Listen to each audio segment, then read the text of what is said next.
Rasa aneh-aneh, Ron. Kowe ngopo kowe? Jagat Dewa Bathara. Jagat Pangestu Nggara, jagat jembare ora jamak. Ngandel ora. Niku pripun nek pun wonten warok sing ngadeg teng ngarep sampean mongko bringose dipelintir mempenge ora jamak. Pun pangtandangi dhewe lho. Kula wis ngomongi sampean ora nggugu, wis monggo dirampungke. Ajeng temu ndi, Dik? Golek rokok. Ati kula kok kaya ora penak ora. Sing jarene Kadang Nata kaya ngopo tandangan. Wah, ora metu njaba gelandang sudah malih. Ora metu njaba dugangi raimu. Wah, latar.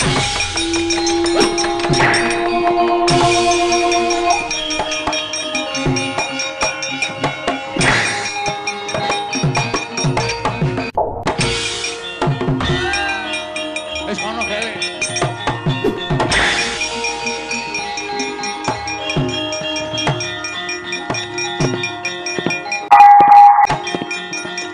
Mekaten Diwoji. Mula Kang sangka kuwi dina samengko janjane aku nglumpukke kowe karo Adipati Lasirun ki jane mung arep tak kandhani perkara iki. Ben kowe ngerti, ben kowe iso nglakokke peperintahan minangka dadi tangan kiwa tengening Nalindra Prabu Belgedwelbeh. Aku percaya nadyan aku kuwi dadi ratu ning aku ora iso mlaku dhewe.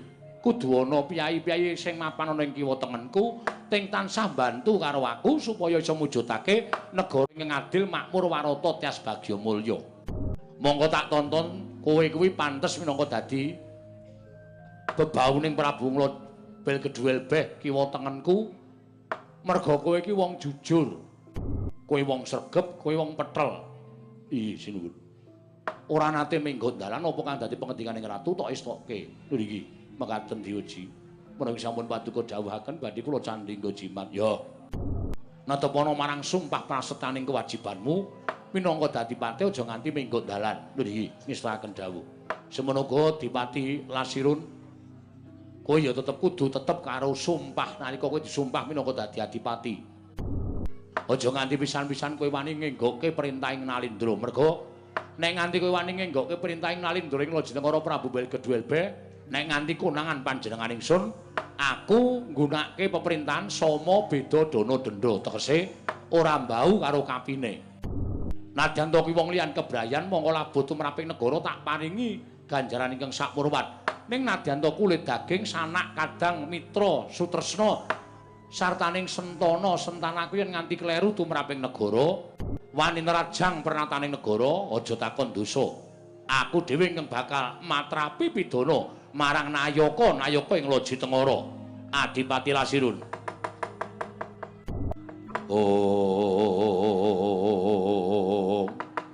Dedemadyaning pasewakan negaring Lajitengara. Nalika semanten pangandikan pungkasan Sanuta Prabu Belgedwelbeh Hagarya tidemadyaning pasewakan semanten ugi nata Prabu Tongtongsot dadan mobah dadan musik nganti kaya tugu Sinukarta tugu papan kang manggon Sinukarta rinengga-rengga kendel nglenggahi kanyumi nyangka wardu kanyuru janewan ganten wardu janawangan songna durung abang adul jumaning basaring pertolo kasaru geger njaba piyak ngarsa tengemping mriko sebab namo apa to kang dadi darunane ora numatan rangke Gajah Medha Cokowantilan kejawi namung utusan saking negaring Astina Begawan Durna tuwin nekira patih sengkune ingkang minggah datul ya negaring Lajitengara karya jingak kang samya mulat.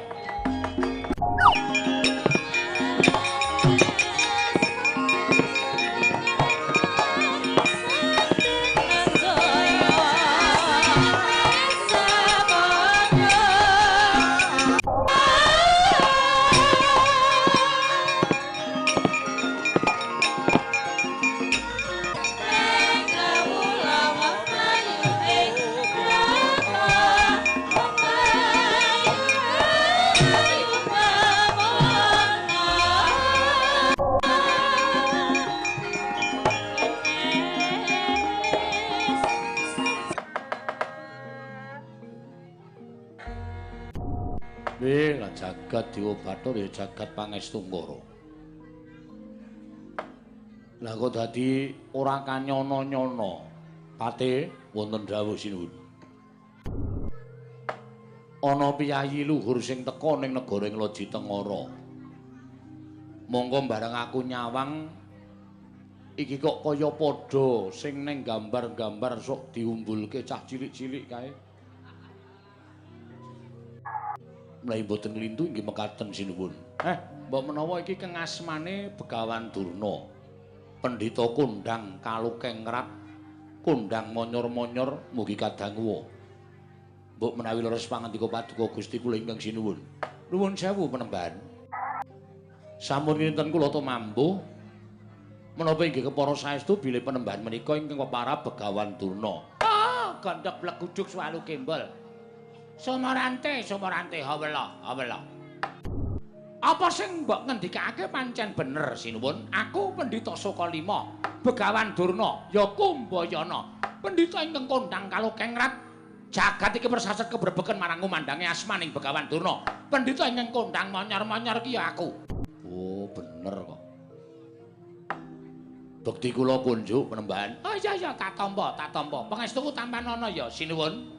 Apa kepara nyata kowe ingkang asma utawa jejuluk Sanata Prabu sinten Dewate? Belgeduel. Belgeduel beh. Ya Prabu Tongtong Sot. Nyuwun pangapunten leres. Kula namung Nalendra alit, negari kula namung sak yuping payung kok Penemban. Ning ora apa-apa, gandeng wis dadi ratu ya wis wajib disebut Sinuwun Prabu Belgeduel beh. Ngono ta kuwi? Inggih, kasinggihan mekaten. Ingkang wingking menika kok kula inggih nate sumerep gambaripun menapa leres menika ingkang nami Patih Susuki. Sengguni sinuwun. Nding Sengguni nuwun pangapunten Rayana Patih. Iya, sinuwun mancen bener. Aku Patih Ngastina. Ya kuwi Rayana Patih Sengguni. Lah katuran karaharjan rawuhipun Rayana Patih. Iya slamet tekaku sinuwun. Dipun sekecaken lenggahipun wis ora kurang kepenak nggonku prapta ing negara ing Loji Tengara. Wonten menapa Penemban? Penemban Durna kok rawuh wonten ing negari kula. Negari menika negari ingkang alit. Negari menika namung negari sak yuping payung. Menawi katanding kaliyan negari Ngastina menika mboten sakpra sekawanipun malah sakpra wolunipun mboten wonten. Lah kok malah Pendhita Durna nyuwun sewu Penemban Durna rawuh wonten ing negari Loji Tengara menika menapa wonten wigatos menapa dipun utus Nalendra Ngastina. Iki ngene ya sinuwun. Prataku ana ing negara Loji Tengara kuwi nilik-niliki marang negaramu, nitik marang prajamu. Aku kuwi gumun ning atase negara Loji Tengara kuwi negara ingkang cilik. Persasat kaya kang tok ngendikake, amung sak prawolu ning negara Ngastina. Nek lha kok jebul akeh sing padha ngandhakake yen negara Loji Tengara kuwi papan ingkang gemah ripah loh jinawi, papan ingkang subur, papan ingkang menjila. Nadyan mung sayuping payung negaramu nanging kuncaraning asmaning negara Loji Tengara nganti meh wae madani sarta kembari marang kuncaraning negara ing Ngastina. Oh, ngoten. Mula kahanan iki ndadekake gumun penggaling anak Prabu Duryudana tumuli utusan kalawan aku supaya niliki marang kahanan negara Loji Tengara. Lah kok jebul bareng aku tekan negaramu, ya iki durung pantes dadi negara. Iki durung pantes dadi negara. Iki nek tumrap negara Ngastina ming wujude kaya dene kelurahan. Durung ana gapura, durung ana ringin kurang loro. Durung ana kandang sardula sartane urung ana wantilaning gajah. Tegese durung ana betenge barang iki pancen iki durung mujudake negara. Nanging sabab apa sampeyan Prabu Belgeduel beh lah kok wis madeg Nalendra ning negara Loji Tengara. Mongko janjane iki durung pas dadi wujuding negara. Nuwun sewu Penemban. Napa tiyang dados Nalendra menika kudu ana ringin kurung, kudu ana kandang macan, kudu ana wanti lan gajah, kudu ana alun-alun. Nek tumrap kula niku mengke pancen perencanaan jangka panjang. Sesuk pancen kula niat bakal nandur lingin kula. Saurarane nek ratu ku ya duwe macan, ingon-ingon duwe gajah. Mesti ya kula bakal ngingu. Tur pancen beteng niki durung didadekke, lagi diukur dening para nayaka-nayaka negara Loji Tengara. Niate nggih pancen dibangun nek perkara Dhuwit niku wis ana. Ya mingkari bangun. Lah kok dadi durung dibangun sampeyan wis rawuh enten mriki mula kula ora apa-apa nek dunekke negara kula niku durung trep minangka dadi wujuding praja. Ning gandeng akeh para kawula sing sami sumuyut kepengin urip teng negara Nglaji Tengara. Mula dening para kawula kula dipun sengkaken kaluhur dados Nalendra wonten negari Nglaji Tengara jejuluk Prabu Belgeduelbeh. Nek maune kula moh. Ning gandeng niku suara rakyat. Mongko swaraning kawula niku sing paling ampuh dhewe niku swaraning kawula. Nek pun nuding kula dadi ratu kula ora iso selak. Mula kula terus lungguh dampar negari Nglaji Tengara. Ah, kuwi sing keluputanmu nang kono kuwi sinuwun. Durung ngerti, durung trep lan durung pantes minangka dados dadi Nalendra. Lah kok wis lenggah dampar keprabone Nglaji Tengara. Ah, tumrap aku kuwi nyalahi pernataning praja. Nadyan negaramu sugih, negaramu kuwi negara ingkang subur makmur, kawulamu ora kekurangan sandang pangan. Nanging yen to syarat srana minangka dadi Nalendra durung pantes, kuwi tegese durung pas yen to madheg Nalendra ning Nglaji Tengara. Mula wektu dina iki anak Prabu Duryudana utusan kelawan panjenengan ingsun. Anak Prabu Duryudana utusan kelawan panjenengan Begawan Durna supaya sowan ning negara Nglaji Tengara ingkang wigati supaya dawuh kelawan kowe lengser ke Prabon Nglaji Tengara. Lan laladan negara Nglaji Tengara iki bakal didadekke siji kelawan negara Ngastina. Nuwun sewu. Prabu Belgeduelbeh niku ora kebawah keperintah negara Ngastina. Kula niku madheg dhewe, kula niku merdika. Dadi ora kebawah keperintah negara Ngastina. Lah kok sinuwun Prabu Duryudana dawuh utusan kalih sampeyan supaya kula lengser ke Prabon terus negara Nglaji Tengara menika didadekke siji karo negara Ngastina niku karepe pripun? Nuwun sewu lho, Perban. Mboten kula ajeng nyentulani rembuge Sinum Prabu Duryudana, mboten kula ajeng wantun kalih Sinum Prabu Duryudana mboten. Ning nuwun sewu, nek carane wong srawung, kula ora tau njiwit tiyai Ngastina. Kula ora tau nabok wong-wong Ngastina. Mula ya piyai Ngastina aja nabok kali kula, aja njiwit kali kula. Mrika merdika kula ya merdika pun ngoten mawon. Urip sesandingan matsinamatan daya dinayan. Nek Ngastina kurang apa, mangke kula saguh nyaosi napa sing dibutuhke Nalendra Ngastina. Niku tumrap kula. Ning nek kula kurang ya saora-orane dibantu. Niku jenenge urip matsinamatan bantu binantu supaya tentrem antaraning negara Ngastina lan Nglaji Tengara urip bebarengan, urip minangka dadi tetangga sing apik, aja nganti diya dineya, aja nganti terus Ratu Ngastina rumangsa gedhe kok malah ngendhak karo Nalendra sing cilik kaya kula. Nek kudune malah dadi pengayoman. Nek malah kudune iso dadi ngayomi kali kula. Ngoten. Nek sampeyan tekan mriki dawuh kali kula kon lengser ke Prabon, nuwun sewu. Nek kula kon lengser. Wong kula ya dadi ratu ora dadi karep kula. Wis tak aturke niku swaraning para kawula. Kabeh do nuding kali kula supaya dadi Nalendra. Upama kula mangdawi Belgeduelbeh, kowe mudhuna dampar. Kula mudhun yakin sumpah. Wong dadi ratu niku ora gampang. Kula kudu ngayomi wong sak kawula sak Nglaji Tengara, nuruti karepe wong sak Nglaji Tengara. Ngoten. Ning nuwun sewu, nek kula mudhun apa kira-kira patih kula, adipati kula, rakyat kula do trima. Tantrimane kawula kula nek nganti sampeyan mengke kawula kula ora trima karo sampeyan pripun? Niki dadi masalah lho niki. Ora mung digawe kepenak. Nek perkara kula mudhun tak mudhun, ora apa-apa. Ning kira-kira patih sak pengandhap kula nganti tekan masyarakat kula trima ora nek Prabu Belgeduelbeh mudhun saka dampar Nglaji Tengara. Nek ora trima, sampeyan kudu tanggung perkarane, kudu tanggung jawab perkara iki. Ning nek trima mboten napa-napa, kula dadi kaya wingi, kula dadi wong cilik kaya mbiyen nalika kula ajeng dadi ratu ora masalah. Pripun Dik Patih? Lah niku nggih bener kok. Nek sinuwun Prabu Belgeduelbeh dipun dawuhi lengser ya lengser. Niku wis bener wangsulan wis ora iso diunggahi melih. Nek nganti kawulane sing ora trima niki mengke kriwikan dadi grojogan, geguyon dadi tangisan. Nuwun sewu, Dik Patih, pripun? Nek kula hitung-hitung Perkara tantrimaning kawula sak negara ing Lajitengara niku mboten dados sabab. Lho kok mboten dados sabab? Akeh kawula sak negara Lajitengara menika ora sak pro 16 akeh kawula sak negara Ngastina. Mula nek kawula sak Lajitengara niku mengke padha nesu, prajurite padha ora trima, ditataki. Aja di ungalke gigiring para Sata Kurawa, ning diungalke dadaning para prajurit negara Ngastina. Lho nek cara kula ngoten, niku mangke malah kriwikan dadi grojogan, geguyut dadi tangisan.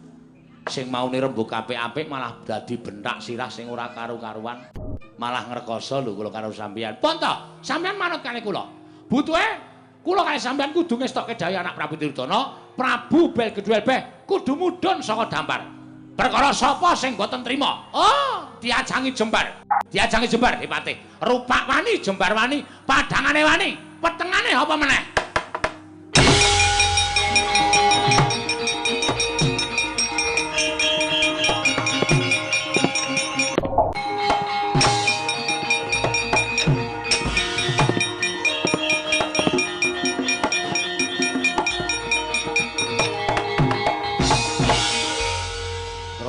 Ron, rasa aneh-aneh Ron.